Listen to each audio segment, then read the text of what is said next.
네, 코로나19로 전국이 움츠려든 가운데에서도 유엔 기후변화 협약 당사국 총회, 이른바 COP 유치를 겨냥한 움직임은 한 걸음씩 진전되고 있습니다.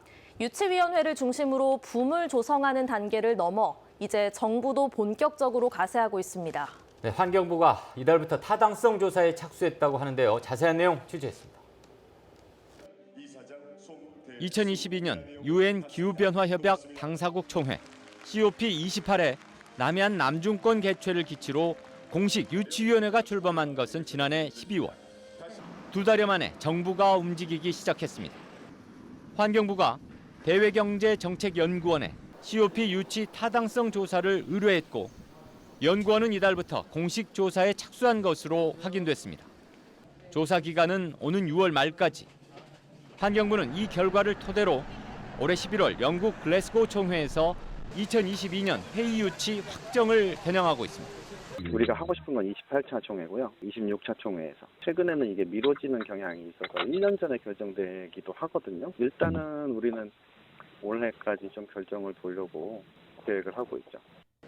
현재 COP 총회에 관심을 두고 있는 이른바 경쟁 지역은 인천광역시.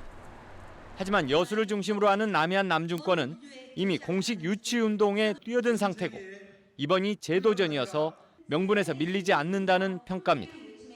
유치위원회도 주요 부처에 대한 접촉을 늘리고 정책적 기반을 마련하는 등 국내 도시 간 경쟁에도 대비하고 나섰습니다. 도시를 선정함에 있어서 공모를 할 수도 있습니다.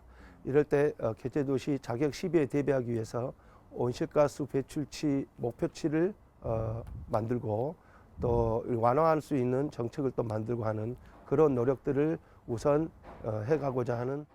하지만 코로나19에 따른 위축은 예기치 못했던 제약입니다. 지난달 18일 반기문 전 유엔 사무총장 등을 초청해 여수에서 개최할 예정이었던 국가기후 환경회의, 타운홀 미팅 등 관련 계획들이 줄줄이 연기되는 상황. 서명운동이나 군집 행사의 공백을 극복하고 개최 의미나 공감대를 효과적으로 확산시키는 일이 과제로 남아 있습니다. MBC 뉴스 박광수입니다.